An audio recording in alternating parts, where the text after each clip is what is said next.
श्रीमन्नारायण दोस्तों, राधे राधे। गोकुल के पास एक छोटा सा गांव जिसमें जन्म हुआ था आनंदी बाई का। आनंदी बाई बचपन से ही बहुत सुशील और धार्मिक प्रवृत्ति की थी, लेकिन उसके साथ साथ वह बहुत कुरूप भी थी। काला रंग, बड़ी बड़ी आंखें, ऐसा रूप कि बच्चे देखकर डर ही जाते। अपनी इस कुरूपता के कारण आनंदी बाई का विवाह भी नहीं हो पा रहा था।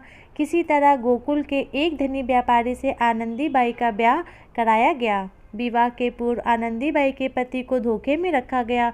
उन्होंने विवाह से पूर्व आनंदी बाई को कभी नहीं देखा था।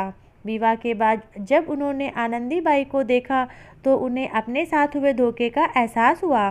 तब उन्होंने आनंदी बाई को अपनी पत्नी के रूप में स्वीकार नहीं किया और उनके रूप को लेकर बहुत सी बातें बनाई और बहुत मजाक भी उड़ाया।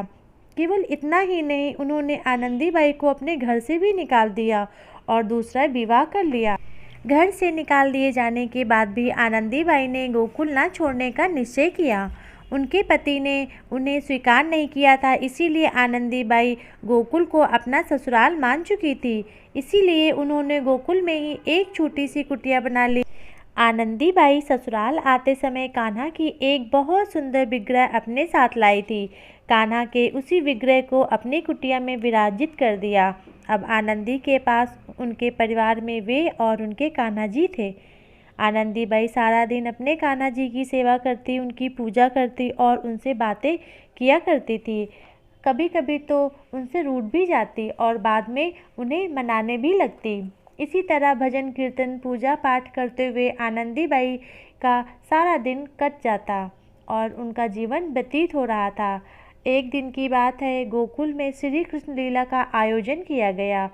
उसके लिए सभी पात्रों जैसे नंद जी, यशोदा जी, देवकी जी, कंस आदि सभी पात्रों का चयन कार्य आरंभ कर दिया गया। सभी पात्रों का चयन हुआ और श्री कृष्ण लीला का आयोजन शुरू हो गया। श्री कृष्ण लीला को देखने के लिए गोकुल का बच्चा बच्चा एकत्र हुआ। आनंदी बाई का जिनके साथ विवाह हुआ था वह व्यापारी भी अपनी पत्नी और बच्चों के साथ वहां आए हुए थे। सभी कृष्ण लीला का आनंद लेने लगे। आनंदी बाई कृष्ण लीला में इतनी खो गई कि उन्हें लगने लगा कि जैसे वो खुद इस कृष्ण लीला का हिस्सा हो। उन्हें साक्षात श्री कृष्ण की अनुभूति अपने आसपास होने लगी। इतने में ही श्री कृष्ण लीला में एक विघ्न आ गया। जो स्त्री कुब्जा का किरदार निभाने वाली थी उसकी तबीयत अचानक खराब हो गई।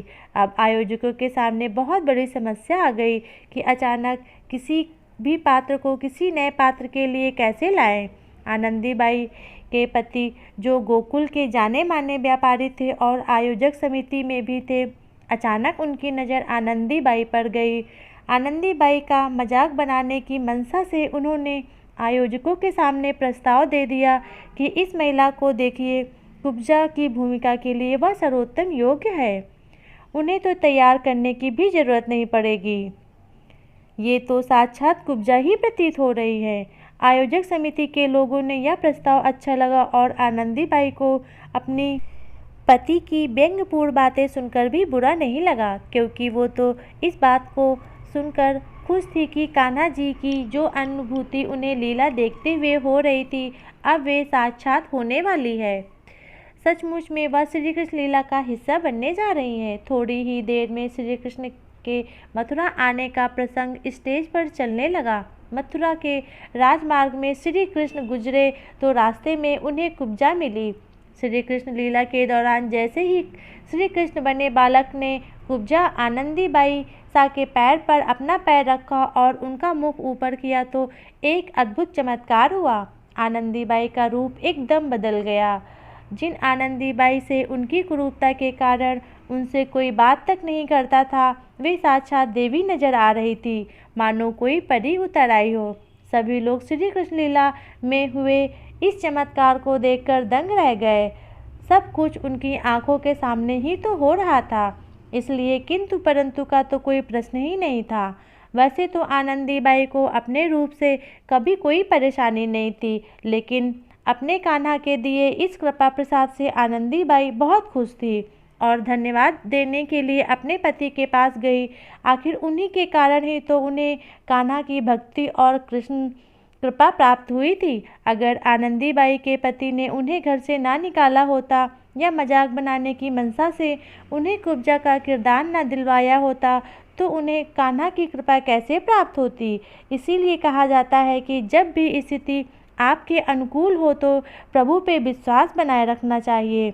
हमारा यही विश्वास हमें एक दिन प्रभु की कृपा दिला ही देती है। प्रेम से बोलो जय जय श्री राधे।